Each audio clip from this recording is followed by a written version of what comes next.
안녕하세요, 딩모니입니다.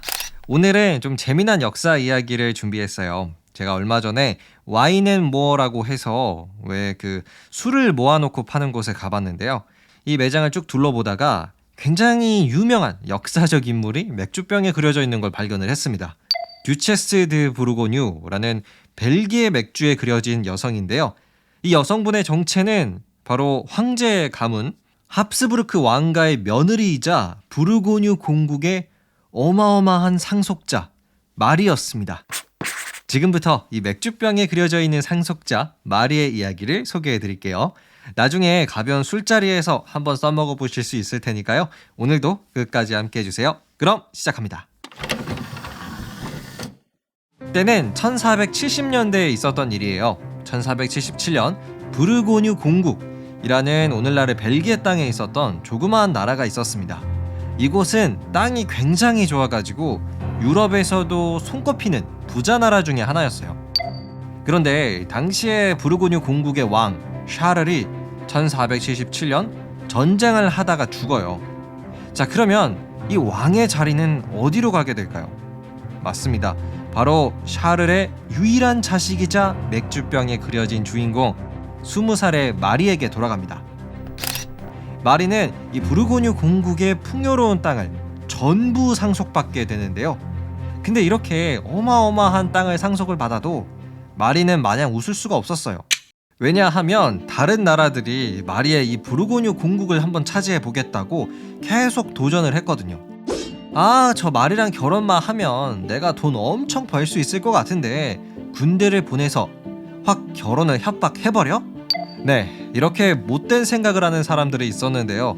대표적으로 프랑스의 루이 11세입니다. 루이 11세는 부르고뉴 공국의 땅을 차지하기 위해서 군대를 보내요. 그리고 마리에게 이렇게 말하죠. 야, 마리, 너 우리 아들하고 결혼 좀 해야겠다. 자, 근데 웃긴 건요, 이 루이 11세의 아들이 7살밖에 안 된 남자아이였습니다. 말이 안 되죠. 20살 여성과 7살 남자아이의 결혼. 그저 마리의 땅을 빼앗기 위한 프랑스의 계략에 불과했어요. 자, 그런데 이때 혜성처럼 등장해서 마리를 구해주는 사람이 있었습니다. 뭐 하는 거냐? 너네 프랑스 그거 하지 마라. 내가 마리랑 결혼하겠다. 네, 이 구세주는 바로 막시밀리안 1세인데요. 막시밀리안 1세는 독일의 왕인 동시에 훗날 이 신성 로마 제국의 황제가 되는 사람이었어요. 그는 프랑스 군대와 전쟁을 벌여서 승리를 했습니다. 프랑스 군대를 쫓아낸 거죠. 마리가 막시밀리안 1세한테 굉장히 고마웠겠죠. 7살 꼬마랑 결혼할 뻔했는데 막시밀리안 1세가 와서 구해줬잖아요. 그래서 마리는 막시밀리안 1세와 진짜 결혼을 합니다. 마리, 막시밀리안 1세 부부가 탄생을 한 거죠.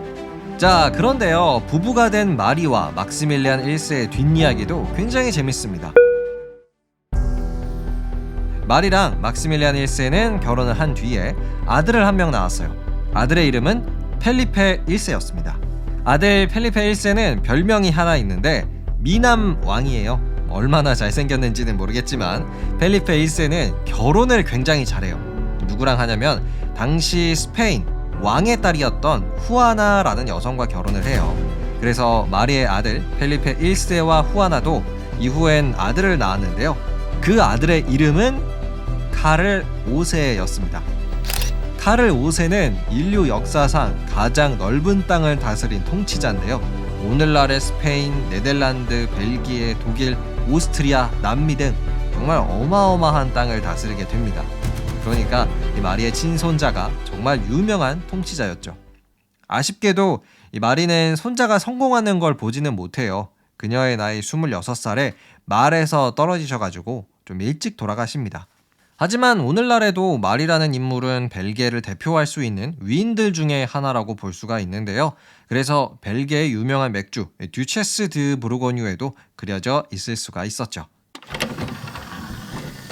자, 오늘은 벨기에 맥주에 그려진 역사적 인물 황금의 신부 마리에 대해서 들려드렸습니다. 사실 역사라는 게 우리의 일상생활에서도 정말 자주 등장하는 소재 중에 하나라고 생각을 해요.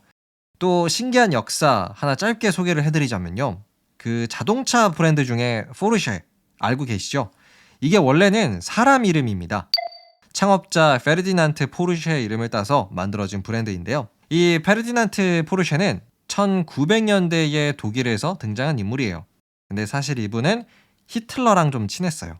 히틀러가 만들어달라고 하는 자동차도 만들어주기도 했고 그 독일의 전차 중에 몇 개를 페르디난트 포르쉐가 설계하기도 했었습니다.